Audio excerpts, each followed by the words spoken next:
नमो वरिहन्ताणं नमो सिद्धाणं नमो आयर्याणं नमो वज्रायाणं नमो लोहे सौवसाकुलं मोक्षमार्गस्य नेतारं वेत्तारं कर्मभूव्रतां ज्ञातारं विश्वतत्त्वानां वन्दे तद्गुणालब्धये। तत्वार सूत्र में 5 पापों के स्वरूप पर हम विचार कर रहे हैं और 5 पापों के स्वरूप में आखिरी क्लास में हमने झूठ और उसके प्रकार उसके बारे में विचार किया था, बराबर ना? कि झूठ क्या होता है, सत्य क्या होता है और उसमें सत्य की समझ क्या होती है और झूठ कितनी कंडीशन में कहा जाता है।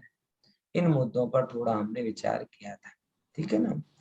अब जरा अपन थोड़ा आगे बढ़ते हैं और जो नई स्लाइड है, चोरी, बराबर। चोरी हमने पढ़ी तो होगी, किसी की वस्तु लेना, चिप करना इत्यादि। अब इस चोरी को हम अगर कहें कि तत्वार्थ सूत्रकार किस रूप में कहते हैं, इसको अपन थोड़ा विचार करते हैं। देखो, सूत्र है 15 नंबर का, अदत्ता दानम स्तेयम। बोलिएगा एक बार, अदत्ता दानम स्तेयम क्या है? हाँ, दत्ता दानम तेयम। अदत्त आदानम स्तेयम। कि अदत्त मतलब जो चीज दी नहीं है, अदत्त यानी दत्त मतलब दी हुई और अदत्त मतलब नहीं दी, ठीक है ना?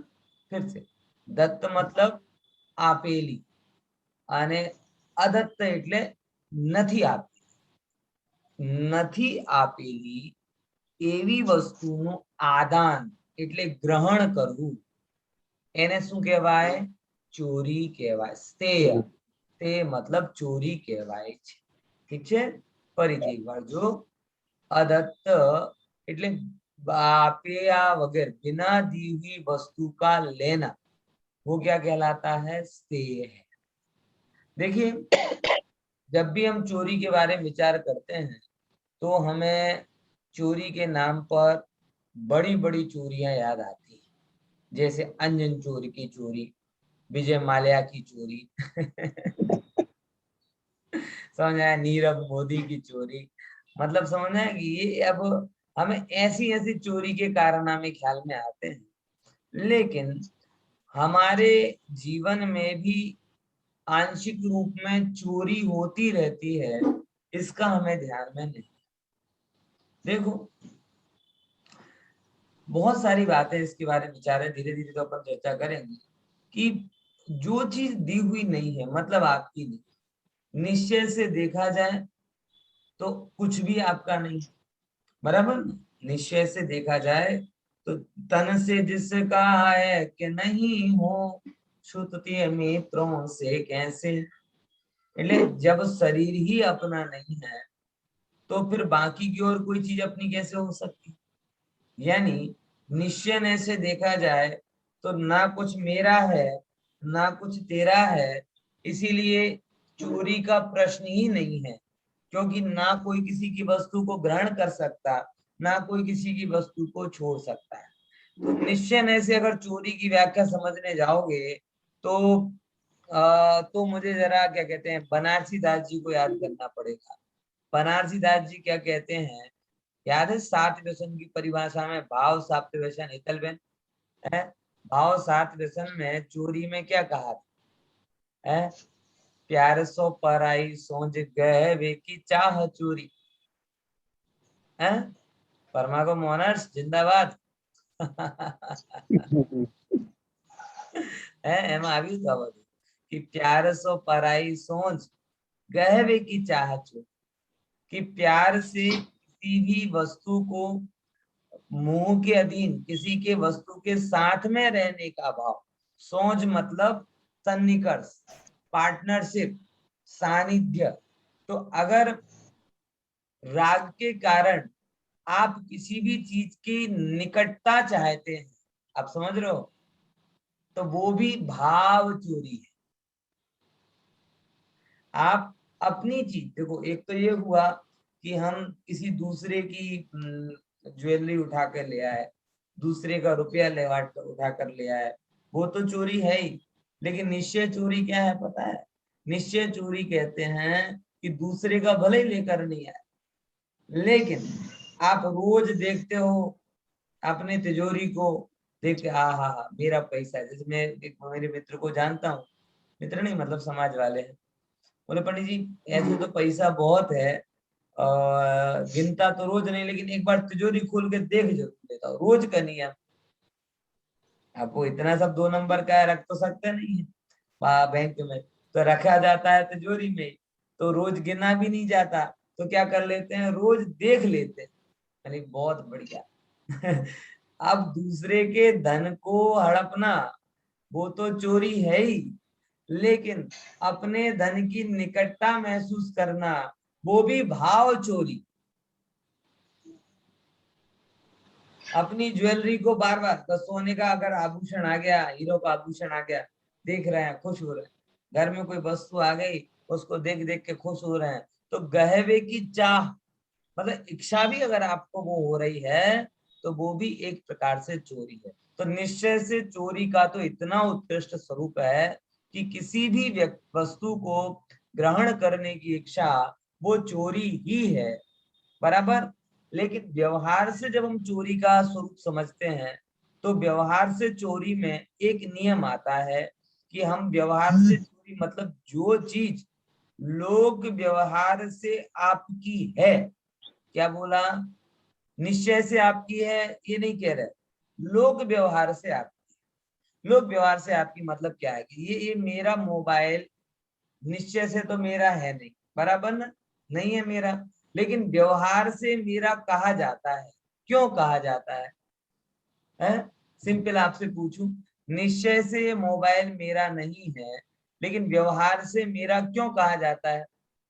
खुशी में શું કારણ છે તમારું મોબાઈલ મારું કેમ નથી, અને મારું મોબાઈલ એ મારું કેમ કહેવામાં આવે છે? નિશ્ચયથી તો બંને પરદ્રવ્ય છે દિનેશભાઈ। સર તમે લોક ઓન વ્યવહાર કર્યું છે, હા શું કર્યો?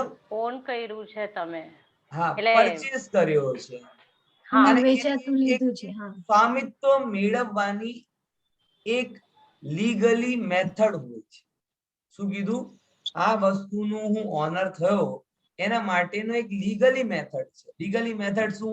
કા મારા વારસામાં મને મળે, કા હું જે ધન કમાવું એનાથી એને પરચેસ કરું, કા મને કોઈ ભેટમાં આપે, કોઈ પણ રીતે ઓફિશિયલી 2-3 મેથડ છે જેનાથી તમે શું કરો કે તમે એનો સ્વામી છો એમ કહી શકાય। પચાવી પાડવાનું ये कोई मेथड नहीं है, समझे कि नहीं समझे? कि कोई ना है किसी का है और आपने ले लिया, फिर बोले कि भाई मेरा क्यों मोबाइल, यार बोले क्या तेरा है क्या मेरा है, सब दुनिया रेन बसेरा है, क्या क्या क्या क्या लेकर आए थे क्या खो दिया था। ऐसे नहीं होता। तो जब आप लोक व्यवहार से आप करते हो, तो लोक व्यवहार में स्वामित्व को पाने की कुछ विधियां हैं, लीगली विधियां हैं, वो भले टेम्पररी परमानेंट नहीं है। आज हम पैसे देके खरीदते हैं चीजें, पहले जब मनी की व्यवस्था नहीं थी तब एक इकोनॉमिक्स में पढ़ते हैं ना, शायद नितिन भाई वगैरह को पता होगा, वस्तु से वस्तु चेंज की जाती थी, वस्तु विनिमय प्रणाली, એને શું કહેવામાં આવે છે? Barter system. હા હા બરાબર। એટલે મારી પાસે બુક છે, હું તમને બુક આપી દઉં, તમારી પાસેથી ઘઉં લઈ લઉં, આવી રીતે। તો એ उस समय का मेथड था, बराबर। अब अगर कोई सम्यक दृष्टि है, वो जंगल में पशु हो गया, बराबर। अब जंगल में पशु हो गया है, सम्यक दृष्टि है, अब वहां पर भी कौन सी गुफा मेरी है ये निर्णय कैसे किया जाएगा, जरा विचार करके देखो। सिंह सम्यक दृष्टि है, हिरण सम्यक दृष्टि है, तो वहां पे भी वो जंगल की व्यवस्था के अनुसार काम करे। क्या कहना चाह रहा हूँ, मेरी बात को गंभीर। अब वहां कोई रजिस्ट्री सिस्टम तो होता नहीं है कि सारे पशु पक्षी मिलकर एक कोर्ट बनाएंगे, कोर्ट में फिर 2 गवाह लाएंगे, बोले आज से इसके कारण से। वो जंगल का भी कानून है, जिसने गुफा खोज ली वो गुफा उसकी। और किसी ने खोजी और आप जाके डरा धमका के उसको बाहर निकाल दो, तो वो आपने उस जंगल के कानून का क्या किया, उल्लंघन। तो अगर समकिति है और समकिति व्यक्ति कदाचित त्रेंच में गया और त्रेंच में जाकर के उसने समकिति तो है, बोध तो है, अणुव्रत भी सूक्ष्म स्थूल रूप से तो होते ही हैं उसके, बराबर। तो वहां पर वो किस तरीके से अपने इसको, क्योंकि वहां तो कोई उसे देने वाला नहीं है ना, बोले कोई देने वाला नहीं है, लेकिन वहां की भी एक व्यवस्था है, तो वो उस व्यवस्था का पालन करेगा। मतलब जिस गुफा में कोई नहीं रह रहा हो, उस गुफा में वो जाएगा तो कहेगा अब ये मेरा निवास स्थल हो गया, क्योंकि वो वहां पे ऐसे ही किया जाता, बराबर। क्या नाम है? मैंने याद आया जैसे गुरुदेव एक बार व्याख्यान में एक अपने ग्रामीण जीवन का वो एक एग्जाम्पल दे रहे थे कि स्वामित्व कैसे कैसे लिया जाता है। कि पहले के जमाने में जब लीपण काम के लिए गाय की जो पोदड़ू है ना, उसको लोग इकट्ठा करते थे ना, छाण को, तो कौन है, बोले सुबह बहनें निकलती थी और जिस पर जाके जिसने लकड़ी लगा दी, बोले वो उसका। समझे? अब इसमें मतलब नीति क्या रही, उस सिस्टम से स्वामित्व आता है तो आपने वो लकड़ी लगा दी, मतलब आपका हो गया। हाँ, आपने किसी दूसरे की लकड़ी निकाल के फेंक दी तो आपने अन्याय किया, क्योंकि वो एक छोटा सा सिस्टम बन गया। सब लोगों ने उस चीज सिस्टम को स्वीकार कर लिया कि इस गोबर में जिसने लकड़ी लगी है वो उसका है। बात समझ में आ रही कि नहीं है? तो वो भी नीति मत, वो भी चोरी नहीं, ध्यान से समझ, क्योंकि उस व्यवस्था को उस रूप में स्वीकार किया। इतनी बात समझ में आ गई। 3-4 एग्जांपल मैंने एडवर्स कंडीशन के दे दिए। मतलब कहने का तात्पर्य यह है कि आपको उस चोरी को और अदत्त की व्यवस्था को थोड़ा गंभीरता से समझना पड़ेगा कि हर जगह जहां जैसी व्यवस्था चलती है, उस व्यवस्था के अनुसार जो व्यवहार हो रहा है तो वो चोरी नहीं, और उस व्यवस्था के विरुद्ध जाकर कोई व्यवहार हो रहा है तो चोरी, बराबर। यहाँ मुख्यतः कौन सी बात की जा रही है, मनुष्य गति। इसलिए मनुष्य गति में तो देने लेने का व्यवहार होता है, और वो देना 2-3 प्रकार से होता है, या तो आपको हेरिडिटी में मिले, या भेंट में मिले, या आप धन से उसको स्वामी बना, तो वो आपका हो गया। और किसी का है और आपने बिना उसकी परमिशन के उसके उसको अंधेरे में रख के कुछ का कुछ कह के, कपट कह के उसकी वस्तु को आपने ग्रहण कर लिया, तो वो चोरी। हाँ बोलो खुशी। सर आपने कहा कि अपनी ही चीज को बार बार देखना या उसे निश्चय से। बार बार, हाँ, तो वो राग और परिग्रह में आएगा, वो चोरी में क्यों आएगा? क्योंकि वो किसी का देखो, और का आप तो एक है बात नहीं। समझो, निश्चय में बहुत अंतर नहीं है। निश्चय में सारी चीजें एक में ही मिलती, वो तो अलग अलग विकारों को अलग अलग नाम से बताया जा रहा है। बात समझ में आई कि नहीं आई? हमें सब कुछ कवर करना है, इसीलिए वो एक दूसरे में मिलेंगे। देखो ये सब समझाने के तरीके हैं। मतलब उनके बीच में कोई भारत पाकिस्तान की जैसी सीमा रेखा नहीं है कि यहाँ वाला वहां नहीं जा सकता, वहां वाला यहाँ नहीं जा सकता। निश्चय में तो अगर आप देखोगे ना, तो ये जितने भी विकार हैं वो सब एक अज्ञान भाव की उत्पत्ति, तो सबको हम अज्ञान कह देते। 2 शब्दों में कहना है तो राग देश कह देते, 3 शब्दों में कहना है तो मोह राग देश कह देते, 4 शब्दों में कहना है तो 4 कषाय कह देते, 5 शब्दों में कहना है तो 5 पाप कह देते हैं, ऐसे करके 6 शब्दों में कहना है तो 6 कर्म। मतलब जितने आपको करना हो उतने प्रकार से आप कह सकते हो, लेकिन वो है सब अज्ञान की संतति। तो अज्ञान की संततियां तो डीएनए में तो आएगी ना, बाप का गुण। है, समझे? तो वो जितना भी है एकदम अलग अलग नहीं है, सब मैच है, सिमिलर है। तो उसको आपको थोड़ा विचार करना, ओके, करना है कि नहीं। तो यस। जितने भी अंतर हैं सब व्यवहार के अंतर हैं, निश्चय में बहुत ज्यादा अंतर नहीं। निश्चय से देखा जाए तो एक धर्म है और एक अधर्म। क्या बोला? बोलो क्या बोला? निश्चय से देखा जाए तो अलग अलग चीजें ही नहीं है। निश्चय से देखा जाए तो मात्र एक धर्म है और एक अधर्म। धर्म है आत्मा में जमना रमना, और अधर्म है आत्मा से बाहर जाना। क्या बोला? क्लियर हुआ? किसे धर्म कहें किसे अधर्म? बोले निश्चय से एक धर्म है, यानी आत्मा में जमना रमना, बराबर। और अधर्म क्या है? बोले आत्मा से बाहर आप कहीं पे भी जाओ, बोले पीछे मेरे बैकग्राउंड में पंच परमेश्वरी दिख रहे हैं ना, उनमें भी जाओगे तो अधर्म। अब अगर और निश्चय को थोड़ा और कहो कि भाई साधन क्या है, तो बोले वहां तक ले जाने के जो भी कारण है, आपको अंदर में ले जाने में जो भी कारण बने वो भी धर्म।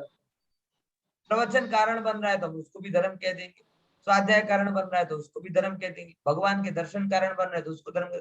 अरे यहाँ तक कि तारे का टूटना, बादल का बिखरना, नरक के दुख झेलना, उनको भी कारण के रूप में धर्म कह दिया। क्यों?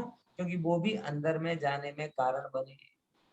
अब देखो सेम, अंदर से जो भी बाहर ले जाने में कारण बनता है वो अधर्म। तो धन के राग से आप बाहर गए तो अधर्म, धर्म के राग से आप बाहर गए तो भी अधर्म। ये निश्चय का स्वरूप है। यहाँ एक ही धर्म है और एक ही अधर्म। आत्मा में जन्ना रंगना सो धर्म, और आत्मा से बाहर आवे सो अधर्म।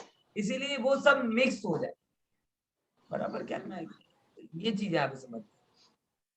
तो मुख्यतः ये जो परिभाषा है अदत्त आदान, मतलब बिना दिए हुए का ग्रहण करना, ये परिभाषा मुख्य रूप से मनुष्य पर्याय को सेंट्रल करके की गई है।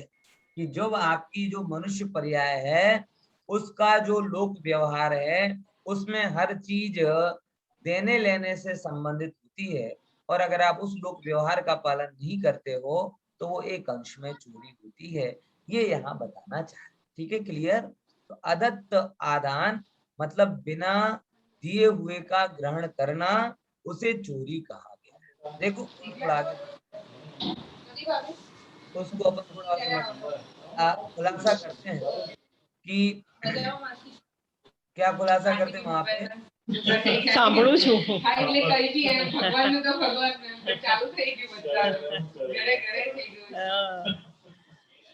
હા, દીપિકા માસીને ભાવતો નથી ને મ્યુટ કરતો, એટલા માટે તકલીફ થાય છે, બરાબર ને? अब समझो, चोरी मतलब आदान मतलब ग्रहण करना, और कौन सी? बिना दी हुई वस्तु का ग्रहण करना, वो अदत्ता दान है। ठीक है ना? आगे अपन देखते हैं चोरी क्या कहलाता है। अब देखो दो यहाँ पे भेद किए, एक कहलाता है द्रव्य चोरी और एक कहलाता है भाव चोरी। ये कॉमन भेद, द्रव्य और भाव तो जैन दर्शन के कॉमन भेद। कॉमन भेद मतलब कोई भी चीज को आपको समझना है तो दो एंगल से बात कही जाएगी, द्रव्य और भाव। और इसका फैक्टर भी क्लियर है, शारीरिक क्रिया से जो चीज हो जाए वो द्रव्य, और मानसिक जगत में जो चीज होती है वो भाव। जैन धर्म की सूक्ष्मता और वैज्ञानिकता यही है कि यहाँ जिसे जगत चोरी कहता है, अब आप समझ रहे हो कि कानून कहाँ तक चलता है और धर्म कहाँ तक चलता है। कानून किस पर करेगा रूप? जब तक आप चोरी करोगे उस पर कानून आपको कोई सजा सुनाएगा, और चोरी करोगे इतना ही नहीं, चोरी करके पकड़े जाओगे, चोर सिद्ध हो जाओगे, तब जाके कानून आपको सजा देने का अधिकार है। आप चोरी करो लेकिन इतने शातिर चोर हो कि सिद्ध ना हो पाओ तो कानून क्या कहते हैं, लाचार। बहुत सारे सीए होते हैं ना, सीए अकाउंटेंट, ये क्या करते कई बार लिटरली चोरी करवाते हैं, लेकिन वो इस तरीके से करते करवाते हैं कि करते करवाते हुए भी पकड़े नहीं जाते। समझना है कि नहीं है? तो कानून की नजरों में गुनहगार नहीं सिद्ध होते, लेकिन है धर्म की नजरों में वो सीए मतलब कई बार चोर एसोसिएशन हो जाती यहाँ कोई सीए हमें चीटिंग अकाउंटेंट्स कहता था। अच्छा, एम कहता था चीटिंग अकाउंट। साची बात, क्योंकि એ લાચું અને જેટલા હોશિયાર હોય ને ચોરી પણ એટલી એવી ભયંકર કરે।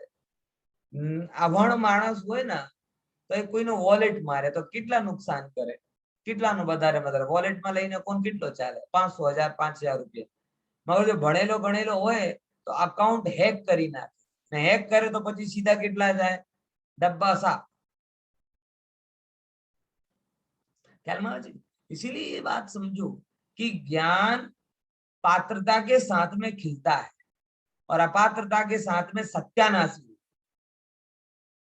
इसीलिए पहले के समय में आपको पता है कि जैसे नालंदा यूनिवर्सिटी थी कि तक्षशिला यूनिवर्सिटी थी, तो सबसे पहले ज्ञान देने के पहले उसका ब्रेन टेस्ट नहीं किया जाता था, कैरेक्टर टेस्ट किया जाता कि कौन चरित्रवान है, क्योंकि चरित्रवान को ज्ञान दो, क्योंकि चरित्रवान ज्ञान लेगा तो सृजन करेगा, और कैरेक्टर लूज आदमी ज्ञानी हो गए तो अपने ज्ञान का दुरुपयोग करेगा।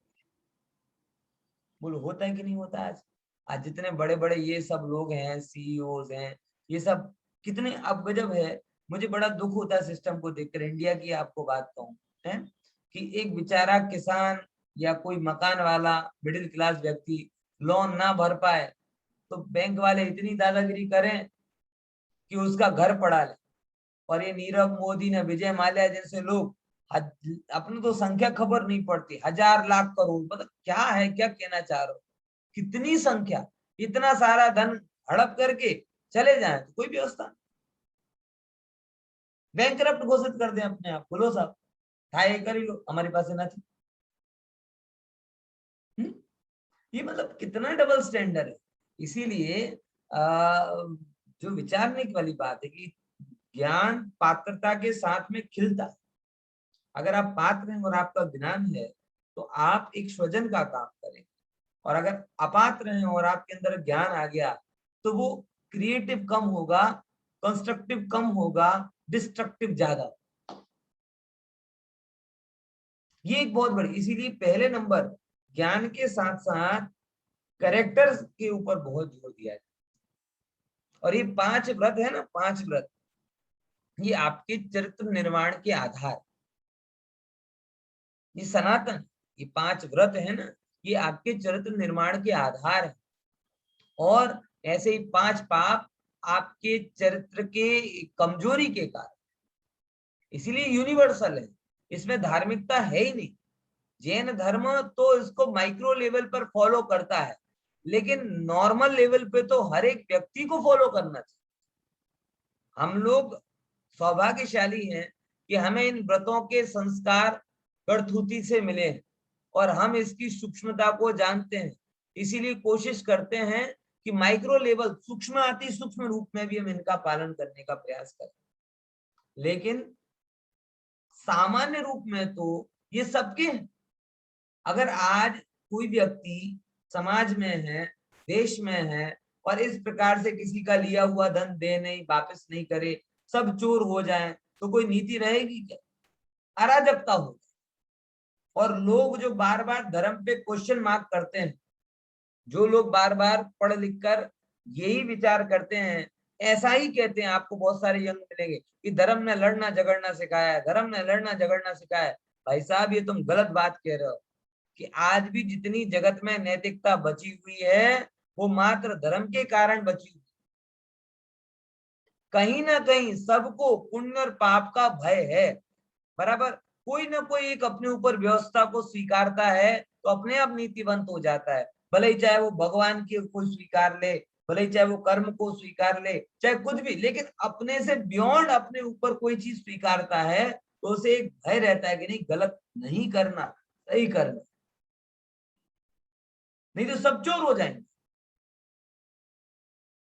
ख्याल में आया कि नहीं आया?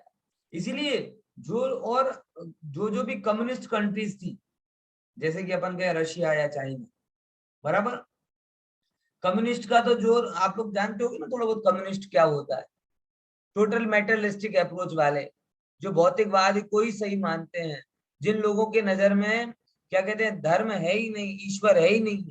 वो जब कंट्रीज बनी तो लोगों ने सोचा, फॉर एग्जाम्पल चाइना और रशिया, तो लोगों को ये लगा कि ये लोग तो धर्म को मूल से खत्म कर देंगे। कार्ल मार्क्स ने खुद कहा कि धर्म एक अफीम, पता है आपको, ये बहुत फेमस कोट है? थोड़ा बहुत पढ़ा करो, बाहर का भी अच्छा रहता है। मार्क्सवादी जो कार्ल मार्क्स हैं, कम्युनिस्ट के विश्व पितामह, बराबर, वो लोग, उसने एक कॉन्सेप्ट दिया कि धर्म एक अफीम, बराबर, और जब इस कॉन्सेप्ट पे जब देश बने तो लोगों को ये अंदाजा लगा कि ये तो अपने देश में धर्म को रखने ही नहीं पाएगा। लेकिन जैसे ही 10-15 साल हुए और वो धर्म को हटाने की उसने कोशिश की रशिया और चाइना में, तो इतनी ज्यादा अराजकता, इतनी ज्यादा अनीति फैल गई कि उसे मजबूरन, फंडामेंटली वो धर्म का विरोधी है, उसके बावजूद भी उसने धर्म के प्रचार प्रसार के लिए प्रयास की। जहां जो धर्म था, रशिया में क्रिश्चियनिटी थी तो क्रिश्चियनिटी को बढ़ाया, चाइना वाले के यहाँ वो कन्फ्यूशियस था, लाओ ताओ था, उन्होंने उसको बढ़ाया, क्योंकि उन्हें पता है कि हम हर जगह पुलिस नहीं पहुंचा सकते, हम हर जगह कहाँ पुलिस पहुंचाएंगे, और चोरी करने का अभिप्राय किसी का हो जाएगा तो कहीं पे भी कर लेगा। तो व्यक्ति खुद अपने अंदर में प्रामाणिक बने, इसके लिए आवश्यक है कि धर्म को और नीति को सामने रखा जाए। तो जो कंट्री सबसे पहले शुरुआत में धर्म के सख्त विरोधी थे, उन्हीं लोगों ने अल्टीमेटली थक हार कर धर्म की सत्ता को मानना पड़ा, क्योंकि उन्हें लगा कि अगर ये धर्म का आधार चला जाएगा तो व्यक्ति के अंदर में समाज की कोई व्यवस्था ही नहीं बन, हर आदमी चोर हो जाए तो किस किस को आप पकड़ने जाओगे। ये तो आपकी प्रामाणिकता है ना भैया, कि भाई कहीं आप जा रहे हो तो अगर आपकी बच्ची की अगर 2 साल की है तो उसका टिकट लेना है आपकी प्रामाणिकता। हर आदमी आपको नहीं कैच कर सकता, किसी का आपने लिया हो तो वापस देना ये आपका दायित्व बनता है। कहाँ कहाँ आप पुलिस बैठाएंगे, क्या क्या करेंगे, समझ में आया कि नहीं है? इसीलिए इस चीज को गहराई, तो द्रव्य और भाव, जैन धर्म भाव पक्ष को पकड़ता है, और भाव पक्ष में क्रांति जब आ जाती है, मतलब जब आपको किसी के कुछ भी ग्रहण करने का भाव ही नहीं होगा तो क्यों कौन चोरी करने जाए। विचार करके देखो, चोरी करने के पहले व्यक्ति 1000 बार चोरी करता है, चोरी करने के पहले व्यक्ति 1000 बार चोरी करता है। कब होती है बात कि कोई आपके पास में कोई चीज गुजरी, आपको बहुत अच्छी लगी, अब बहुत अच्छी लगी तो 2 उपाय हैं, या तो आप कमा के उसे अपना बना लो या छीन के अपना बना लो, बराबर। अब छीनने में भी शर्त है कि आप शक्तिशाली हो तो सामने से छीन सकते हो, लेकिन शक्तिहीन हो तो क्या करोगे, चोरी छिपे छीनो। लेकिन उन दोनों कंडीशन में मूल बात क्या है, अच्छी लगी, यानी ये राग भाव। अब अगर आपको अंदर में ग्रहण करने का भाव हुआ तो आज नहीं तो कल आप उसके लिए कुछ ना कुछ कर जाओ,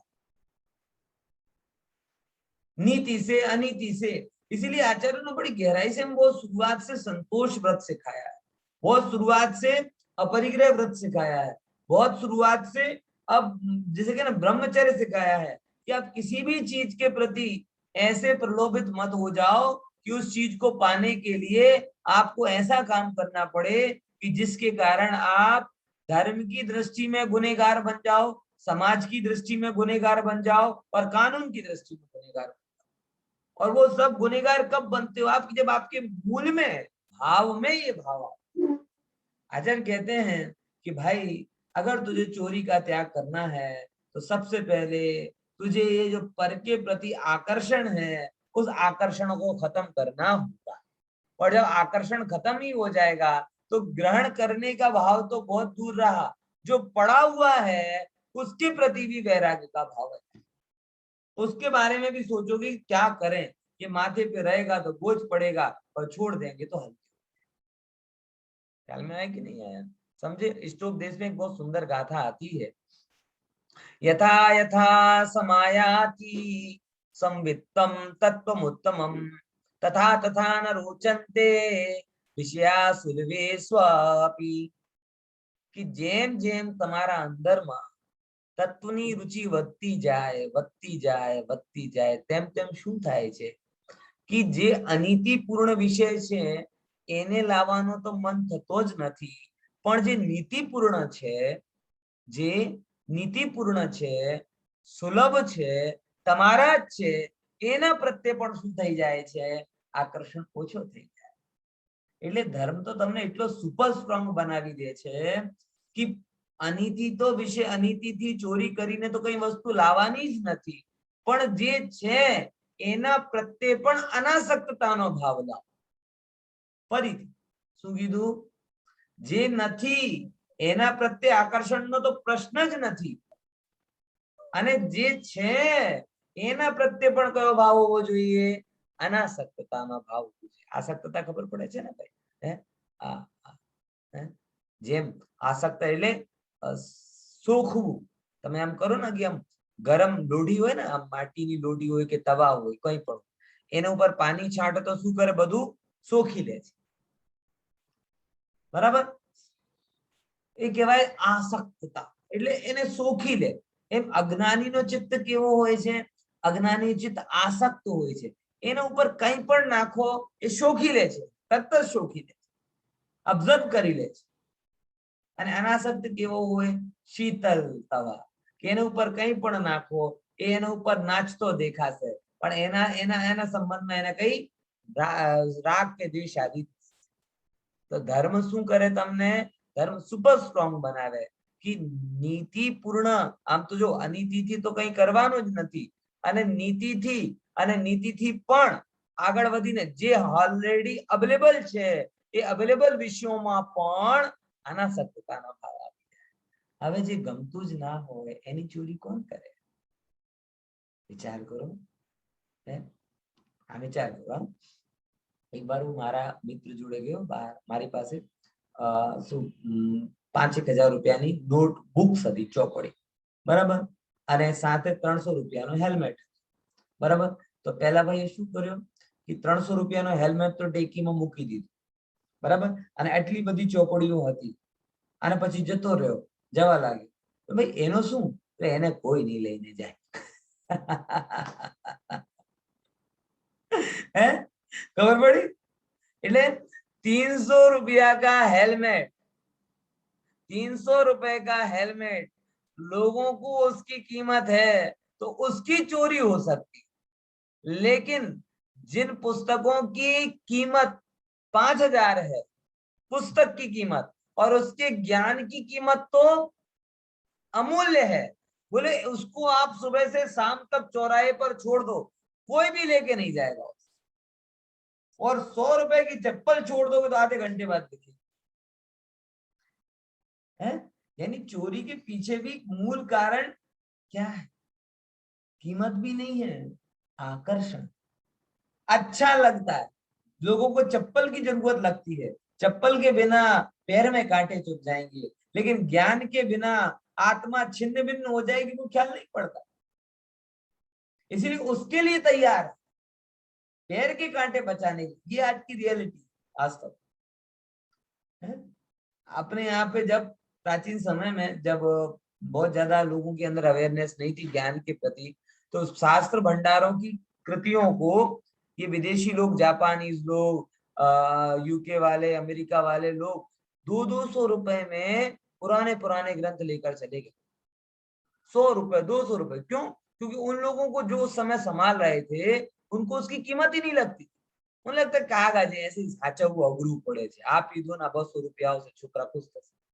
100 रुपए में वो कितनी सारी अपनी मैन्युस्क्रिप्ट चली गई, आज भी है, अलग अलग डिपार्टमेंट, यूके की यूनिवर्सिटीज में है, यूएस की यूनिवर्सिटीज में है, कितनी जगह, हजारों लाखों की संख्या। और कैसे गई है?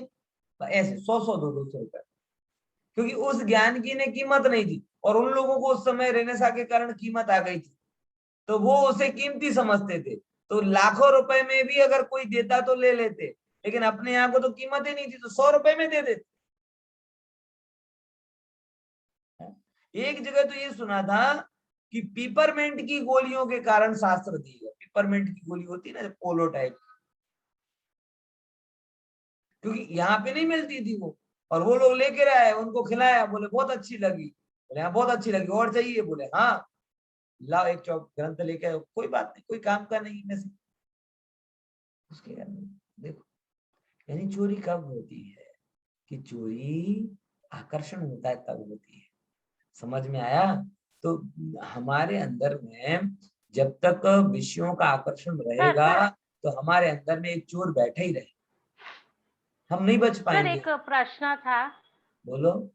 सर ये भी एक तरह की चोरी हुई कि अगर आप किसी को मतलब जैसे आपने कहा कि अमूल्य ग्रंथ है लेकिन उसको उसकी कीमत का पता नहीं, तो जो जिसको पता है वो उसे बहका के ले तो वो भी एक तरह की एक तरह की नहीं, दूसरे को टोटली ऐसे चोरी है। टोटली आपको क्योंकि आपको उसकी ये तो वो यही तो अंधेरे में रखा ना आपने उसको। अगर आपको उसकी कीमत पता थी तो आपको बताना चाहिए था। आपकी एक प्रॉपर मेथड से फॉलो करना चाहिए था। उसके ट्रस्टी से बात करनी थी, उसके जो जो उसके स्वामी उनसे बात करनी थी, उसको कीमत बतानी थी। फिर उसके बाद में पर्पस बताना था कि भाई इस पर्पस के लिए हम ग्रंथ लेके जा रहे हैं। ये एक प्रोसेस होती है। लेकिन तुमने दबे पांव आने की क्यों? क्योंकि कहीं ना कहीं अंदर में चोर है कि वो अगर बताएंगे तो मना कर देगा अथवा कीमत बढ़ा देगा। कीमत बढ़ा क्या देगा? जितनी कीमत उसकी है वो कमांगेगा, तो वो देना नहीं पड़े तो ये तो बीच से मामला सुलझाने वाली बात हुई ना। इसलिए कभी भी ये इस चीज में थोड़ा आप आग्रहवंत करो, समझी लो ना, ये करो, ऐसे मत करो। जो मेथड होता है उसे करो। थोड़े भले थोड़ी सी तुम्हें परेशानी लगेगी, लेकिन एक आपको जीवन में संतोष रहेगा कि भाई मैं गलत तरीके से काम नहीं किया। बराबर ख्याल में है? इसीलिए आप हर जगह प्रॉपर मेथड फॉलो करो। कई बार आपको लगेगा कि भाई हाँ कि लोग हमें ठग रहे हैं, ये कर रहे हैं, तो भी आपको उस पर दृढ़ बने रहो। बोलो ये तक। और શાકભાજી લેવા જાય ને ઓલો ભાવ તાલ કરે તો ઈ પણ ચોરી કહેવાય ને ना ना કે એને જે ભાવ માંગ્યો એમાં ઈ કરાય. है ना, તમે સમજો એને અંધારામાં રાખીને તમે કામ કરો છો। તમે ચોરી શું કહેવાય કે એને કિલો ટમેટા આપ્યા અને તમને એક વધારે નાખી દીધું, આ ચોરી। અચ્છા બરાબર? ઓલો ભાવ તાલ કરે नहीं, ये तो तुम्हारी चॉइस है ना भाई। हमारे पास आटला पैसा है, तुम्हारी पास आ वस्तु है, તમે એટલામાં આપો તો આપો। मतलब कुल मिला के हम स्वामी बन रहे हैं, लेकिन प्रॉपर मेथड से बन। मैं भाव ताव के फेवर में नहीं हूँ, ये बिल्कुल। और 2 5 10 रुपए के पीछे ज्यादा समय बिगाड़ना भी नहीं चाहिए। लेकिन अगर किसी किसी को शौक होता है कि भाई हम चतुर हैं, हम मूर्ख नहीं है, और इसके कारण वो बार्गेनिंग ज्यादा होती है, तो वो कोई गलत नहीं है। दोनों की सहमति से कोई काम हो रहा है, वो भी एक प्रकार का लोक व्यवहार है। मैंने कहा लोक व्यवहार के बाहर जाओ तो चोरी। बार्गेनिंग एक लोक व्यवहार का सत्य है। इंडिया में नहीं, सब जगह होती, अकेले मॉलों में नहीं होती, वो डिस्काउंट के नाम पे करवाते। लेकिन ये एक एस्टेब्लिश्ड मेथड है, और ये आपकी चॉइस है, दोनों की चॉइस। और दुकान वाले को भी पता होता है कि હું 25 કહીશ તો એ 20 માં આપશે। એની મગજમાં હોય છે કે આ હું 25 ભાવ કહીશ તો આ 20 માં આપશે, 35 કહી તો 30 માં, એટલે પહેલાથી જ 5 વધારે આપે। તમે કાં તો 5 વધારે આપો, કાં પછી થોડી વાત કરીને જે એને પણ હા, રૂપિયા પાછળ બહુ આમ કસ કાઢી લેવાનું, આ વૃત્તિ ખરાબ જે છે ટ્રાન્સપેરેન્ટલી। બરાબર? કે જો તમે, હું તો ઘણી વખત એમ કહું છું, 900 ગ્રામ કોઈ શાક લેવા તમે તૈયાર થતા નથી, તો 1100 ગ્રામ કેવી રીતે લઈ લો? ખબર પડી શું કહેવા માંગુ છું? કોઈ પણ શાક વાળો તમને 900 ગ્રામ આપે તો તમે લેવા તૈયાર છો, ના ઓછો છે, ત્યારે એક ઓછા લેતા નથી તો એક વધારે લેવાનો ભાવ કેમ થાય? આ વધારે લેવાના ભાવ છે। Got it? શું કહેવા માંગુ?